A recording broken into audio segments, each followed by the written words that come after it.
Hi ಎಲ್ಲರಿಗೂ ನಮಸ್ಕಾರ. Fun food M2 ಚಾನಲ್ಗೆ ಸ್ವಾಗತ. ಈ ದಿನ ನಾನು ವಿಶೇಷವಾದ ರೆಸಿಪಿನ ಮಾಡ್ತಾಯಿದ್ದೀನಿ. ಈರುಳ್ಳಿ ಕೈಗೊಜ್ಜು.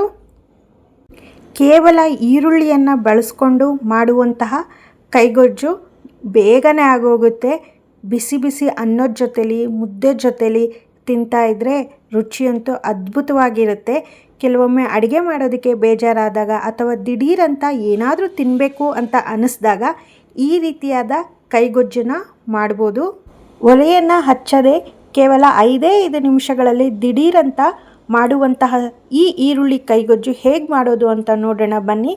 ಅದಕ್ಕಿಂತ ಮುಂಚೆ ಇನ್ನೂ ಯಾರಾದರೂ ನನ್ನ ಚಾನಲ್ನ ಸಬ್ಸ್ಕ್ರೈಬ್ ಮಾಡ್ಕೊಳ್ಳದೆ ನೋಡ್ತಾ ಇದ್ದರೆ ದಯವಿಟ್ಟು ಸಬ್ಸ್ಕ್ರೈಬ್ ಮಾಡಿಕೊಂಡು ಸಪೋರ್ಟ್ ಮಾಡಿ.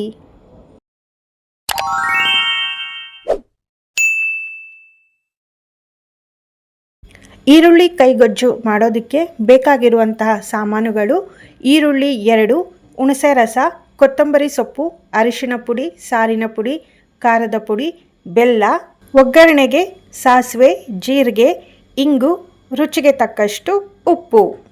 ಈ ರೀತಿಯಾಗಿ ಹೆಚ್ಚಿ ಇಟ್ಕೊಂಡಿರುವಂತಹ ಈರುಳ್ಳಿನ ನಾನೊಂದು ಮಿಕ್ಸಿ ಜಾರ್ಗೆ ಹಾಕ್ಕೊಂಡು ತರಿಯನ್ನಾಗಿ ಪೇಸ್ಟ್ ಥರ ಮಾಡ್ಕೊಳ್ತಾ ಇದ್ದೀನಿ. ತುಂಬ ನುಣ್ಣಗೆ ಮಾಡ್ಕೋಬಾರ್ದು. ನಿಮ್ಮ ಹತ್ರ ಕುಟ್ಟೋದು ಕಲ್ಲು ಏನಾದರೂ ಇದ್ದರೆ ಅದರಲ್ಲೂ ಸಹ ಕುಟ್ಕೋಬೋದು. ಸ್ವಲ್ಪ ಈರುಳ್ಳಿನ ಜಜ್ಜಿದ್ರೆ ಆ ರಸ ಏನು ಬಿಟ್ಕೊಳ್ಳುತ್ತಲ್ವ ಆಗ ಸಾರು ತುಂಬ ರುಚಿಯಾಗಿ ಬರುತ್ತೆ ಅಂತ. ಪೇಸ್ಟ್ ಮಾಡಿದ ಈರುಳ್ಳಿನೆಲ್ಲ ಒಂದು ಬೌಲ್ಗೆ ಹಾಕ್ಕೊಳ್ತಾ ಇದ್ದೀನಿ. ಇದ್ರ ಜೊತೆಲಿ ರೆಡಿ ಮಾಡಿಟ್ಟಿರುವಂತಹ ಎಲ್ಲ ಮಸಾಲೆನೂ ಒಂದೊಂದಾಗಿ ಸೇರಿಸ್ತಾ ಬರ್ತೀನಿ. ಖಾರದ ಪುಡಿ, ಅರಿಶಿಣದ ಪುಡಿ, ಸಾಂಬಾರು ಪುಡಿ, ಬೆಲ್ಲ, ಹುಣಸೆ ರಸನ ಕಿವುಚ್ಬಿಟ್ಟು ಹಾಕ್ಕೋಬೇಕು. ಮೇನ್ ಇಲ್ಲೇ ಈ ಗೊಜ್ಜಿನ ಸೀಕ್ರೆಟ್ ಇರೋದು. ನಾವು ಈರುಳ್ಳಿಯನ್ನು ಮಸಾಲೆಗಳ ಜೊತೆಲಿ ಎಷ್ಟು ಸಾಧ್ಯನೋ ಅಷ್ಟು ಕೈಯಿಂದಾನೇ ಕಿವುಚ್ಕೋಬೇಕಾಗುತ್ತೆ. ಹೀಗೆ ಮಾಡೋದ್ರಿಂದ ಈರುಳ್ಳಿಯಲ್ಲಿರುವಂತಹ ರಸ ಬಿಟ್ಕೊಂಡು ಮಸಾಲೆ ಜೊತೆಲಿ ಚೆನ್ನಾಗಿ ಬೆರೆತ್ಕೊಳ್ಳುತ್ತೆ. ಹಳ್ಳಿಗಳ ಕಡೆ ಮಣ್ಣಿನ ಪಾತ್ರೆಯಲ್ಲಿ ಈ ರೀತಿಯಾಗಿ ಮಾಡ್ತಾರೆ. ಅದ್ರ ರುಚಿನೇ ಬೇರೆ ಥರ ಇರುತ್ತೆ. ನಿಮಗೆ ಈ ಮಸಾಲೆನೆಲ್ಲ ಕಿವುಚ್ಕೋಬೇಕಾದ್ರೆ ಕೈ ಉರಿ ಬರುತ್ತೆ ಅನ್ನೋದಾದರೆ ಗ್ಲೌಸು ಸಹ ಹಾಕ್ಕೋಬೋದು ಅಥವಾ ಸ್ಪೂನ್ ಕೂಡ ಬಳಸ್ಬೋದು. ಆದರೆ ಕೈಯಿಂದ ಕಿವುಚಿದ್ರೇ ಅದರ ಅಸಲಿ ರುಚಿ ಬರೋದು. ಇಲ್ಲಿ ಖಾರದ ಪುಡಿ ಬದಲು ಮೆಣಸಿನ್ಕಾಯಿನೂ ಸಹ ಬಳಸ್ಕೋಬೋದು. ಮೆಣಸಿನ್ಕಾಯಿ ಹಾಕಿದ್ರೆ ಕೈ ತುಂಬ ಉರಿಯುತ್ತೆ. ಹಾಗಾಗಿ ಖಾರದ ಪುಡಿ ಬಳಸಿದ್ರೆ ಚೆನ್ನಾಗಿರುತ್ತೆ.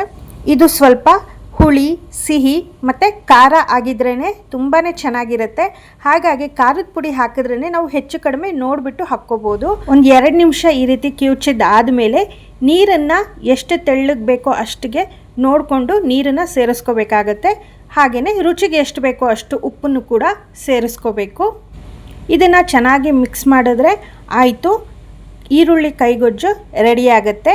ಆದರೆ ಇನ್ನೊಂಚೂರು ರುಚಿ ಹೆಚ್ಚಿಸೋದಕ್ಕೋಸ್ಕರ ಚಿಕ್ಕದಾಗಿ ಒಗ್ಗರಣೆನ ಹಾಕ್ಕೊಳ್ತಾ ಇದ್ದೀನಿ. ಒಂದು ಚಿಕ್ಕದೊಂದು ಪ್ಯಾನ್ ಇಟ್ಕೊಂಡು ಅದಕ್ಕೆ ಸ್ವಲ್ಪ ಎಣ್ಣೆ, ಸಾಸಿವೆ, ಜೀರಿಗೆ, ಇಂಗನ್ನು ಹಾಕ್ಕೊಂಡು ಒಗ್ಗರಣೆನ ಮಾಡ್ಕೊಳ್ತಾ ಇದ್ದೀನಿ.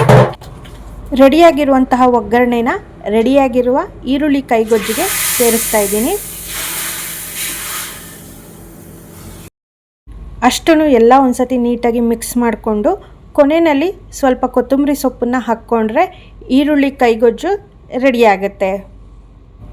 ಈ ಈರುಳ್ಳಿ ಕೈಗೊಜ್ಜು ಬಿಸಿ ಬಿಸಿ ಅನ್ನದ ಜೊತೆಲಿ ಮೇಲೆ ಹಾಕ್ಕೊಂಡು ಹಪ್ಳದ ಜೊತೆಲಿ ತಿಂತಾಯಿದ್ರಂತೂ ತುಂಬಾ ರುಚಿಯಾಗಿರುತ್ತೆ. ಜ್ವರ ಬಂದಾಗ, ನೆಗಡಿ ಆದಾಗ, ಬಾಯಿಗೆ ಏನೂ ರುಚಿ ಬರ್ತಾ ಇಲ್ಲ ಅಂದಾಗ ಈ ರೀತಿಯಾಗಿ ಕೈಗೊಜ್ಜನ್ನು ಮಾಡಿಕೊಡಿ, ತುಂಬ ರುಚಿಯಾಗಿರುತ್ತೆ. ಮುದ್ದೆ ಜೊತೆಲೂ ಅಷ್ಟೇ ಒಳ್ಳೆ ಕಾಂಬಿನೇಷನ್ ಆಗಿರುತ್ತೆ. ನೋಡಿದ್ರಲ್ಲ ಫ್ರೆಂಡ್ಸ್, ಎಷ್ಟು ಸುಲಭವಾಗಿ ಈ ಕೈಗೊಜ್ಜು ರೆಡಿ ಆಯಿತು ಅಂತ.